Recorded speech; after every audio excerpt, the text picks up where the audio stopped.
Welcome.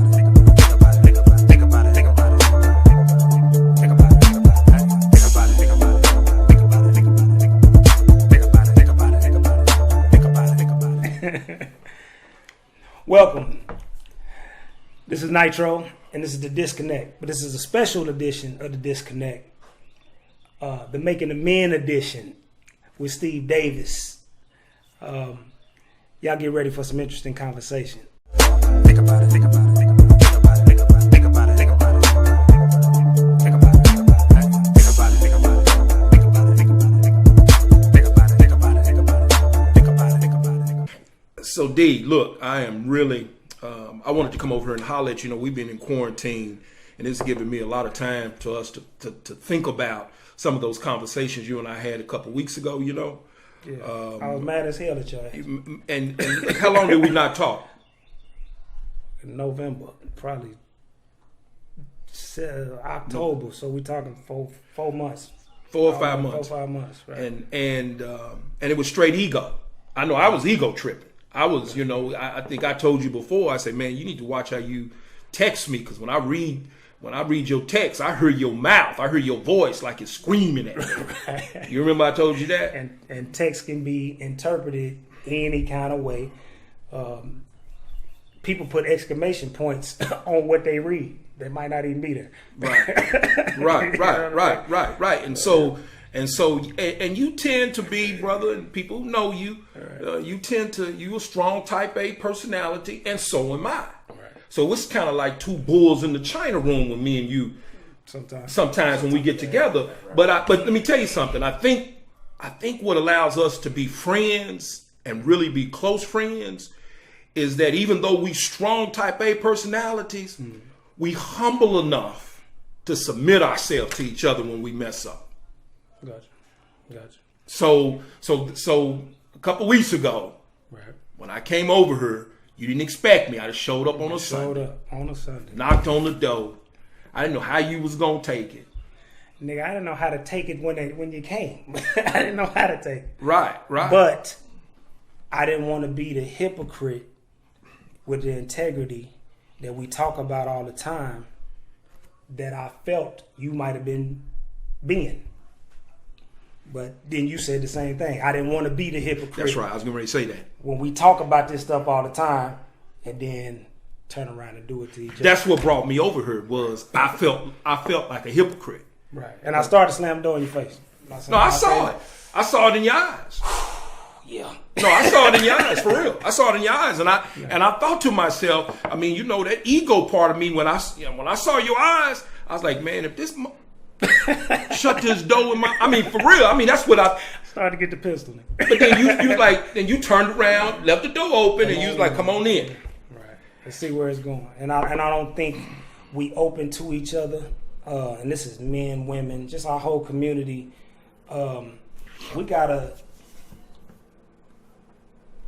We can't think with our emotions. Mm-hmm. We got to use our emotions to think.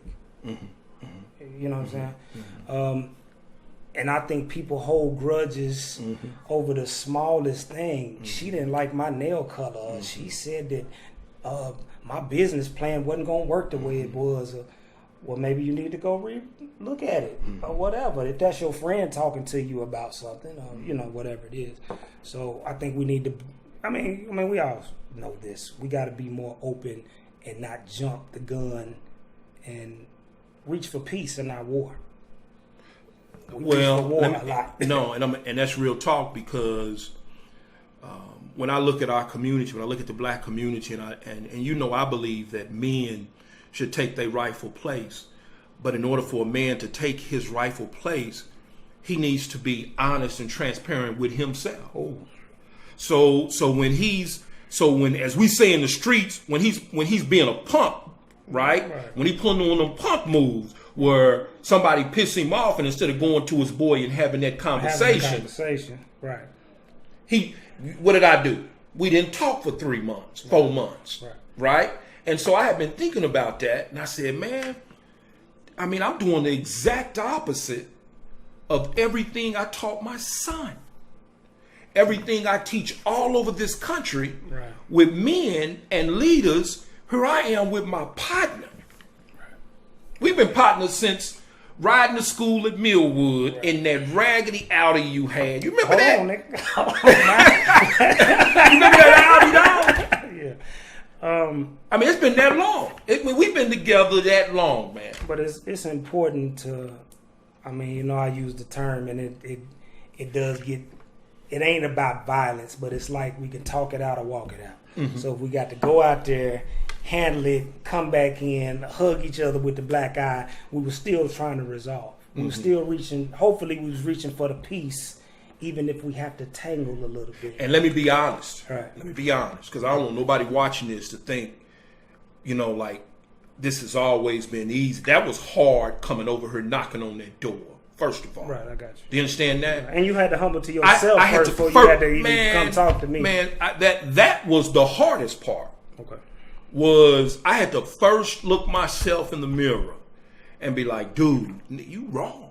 I mean, I couldn't even, as much as I wanted to put that on you, right? Because you stepped on my toes, right? I couldn't. I had to accept responsibility. Now that comes with maturity, right? Because there was a time I would have never accepted responsibility. There was a time when I'd have stayed mad. There was a time I'd have said, F him. Right, gotcha. Period. We ain't talking about nothing. I'm Steve Davis. I can see that. Right? I can see that. But now it's time for me and for us as men, as a community, to be able to disagree, even hurt each other's feelings. Now let me say something. Sometimes it's not how they doing you, it's how you view them. Absolutely. Doing you. Absolutely. You know what I mean? So, Absolutely. Do you need to ask them to change, or do you need to change your view sometimes? Because most people go, well, this me, this just how I am. Okay, well, how you am might be hindering you from moving forward and forgiving, or even seeing what's real different from what you feel. And then you've had that very conversation when we meet people and you hear cats say, I've been like this my whole life. Don't tell nobody that. Right. Because that means you haven't grown. Right, you haven't grown. I'm not supposed to tell, that's the last thing I'm going to say to anybody is, oh, you just got to accept me because I've been like this my whole life. Right. Well, maybe you've been messed up your whole life. Right. Hey, that was where I had to go in growth, right? Right. And then when they say, "Dang man, you changed," you didn't. Absolutely, didn't you? Absolutely, right. Absolutely. We ain't 20. And you know what? And let me tell you something. What's crazy is, and this is where many brothers get messed up, is when I never had that father in my life, right? Yeah. So I didn't know how to be mad. I never learned how to be mad at another man, right? And deal with it. Because the way the street showed me was, we knuckling up. It is what it is. It is what it is. We supposed to knuckle up. Right. I'm offended. There's an infraction. That's right. And I got to handle that this way. This way. Right. Or cower and go away and not deal with it.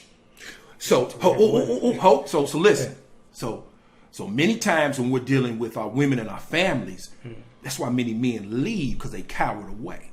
Say, now when we go to the street, we supposed to knuckle up, right? Yeah. But when it comes to dealing with that relationship, are we quick to step back and say, oh man, I can't. But you know what that I can't is? deal with this. Because that savage that we was taught, we can't impose that into that female relationship. That's right. So now we're frustrated and we don't know how to articulate ourselves with that emotion. That's right. But we can go it's easy to be savage and go beat on another human being. Easy. Right?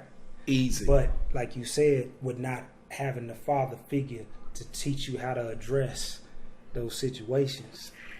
Non-violent, non-savage. You know how many because brothers... you're trying to resolve. Right? You know how many brothers locked up in the penitentiary right now? Just for that. Just for that. Just for that. And look, D, that's what makes this making of men work that you've watched me do and you've been working with me on all these years. Right. That's what makes this so powerful. Right. Is that we're teaching young brothers, and we even men with our Making of Men breakfast, we're saying, hey Doc, it's okay to be vulnerable. It's okay to be vulnerable. And like you say, and release the shame. But going back to what you said, in order to be a man, you got to see a man. Woo! Right? So, but what man are we seeing? What men are we seeing? So that's why the making of men is so important, right? Because there is a cycle. Because how these boys treat these girls. That's right. Make these girls treat these boys. That's right. Or accept what these boys, not these men, are doing. And now it just becomes, we going, what the hell is wrong? Why is she dressing like that? And why he acting like that? It's the cycle. And we trying to break it and trying to breathe life into a society that's choking their dream. You know?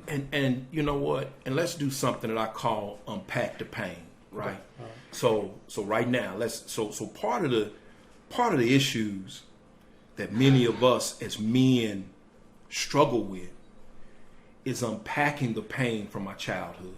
So if I can be, so let me be transparent and vulnerable right now, right? So my father's an alcoholic. He beat my mother, right? I can still remember at 3-4 years old watching him beat my mother. And my mother said, "You remember that?" I literally described for her the incident. She said, "You was just 3." I said, "Mama, I remember." Ooh. Now, let me ask you this.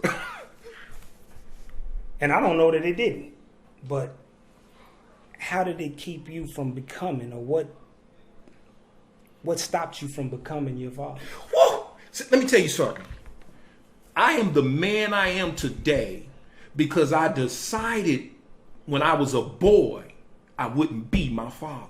Okay. Do you hear me? Right. So my driving force was the fact that my father was an alcoholic, was abusive. And so I was able to see what I did not want to be. Now, you know what's crazy about that? This goes back to, in order to be a man, you got to see a man, which carves and molds your decisions, right? Adjust your behavior, right? I never seen my daddy beat my mama. Mm-hmm. So even when women acted up and the homies was like, "Man, won't you want to kick her down the stairs and choke slam this?"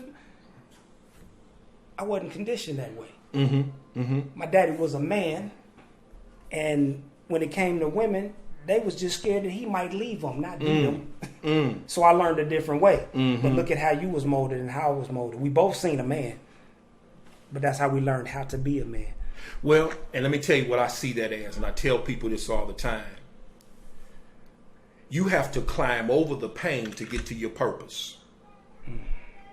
Go through it. See, most people, they run from pain. When it gets uncomfortable, they uncomfortable, they ready to bust. But see, here's what I believe: it's pain, process, power, purpose. So you can't get to purpose without the pain. Okay. And most of us, we run from pain. We think, "Oh no," but real talk, and you work out. How does one's body get physically bigger? When you lift weights, you rip the muscles. Right. And those muscles, when they repair, become what? Stronger. Like we say in the street, puts pressure on yourself. Puts pressure.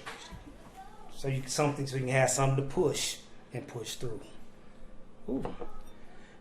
Now, we're going to stop y'all right there. I know we're getting a little heavy, but it was a conversation that needed to be had. It was a personal conversation. So instead of us having it on the phone like we do, we decided to have it in front of y'all. So Steve Davis, Making of Men, Nitro, and this is The Disconnect. And we just asked y'all to think about it. Think about it.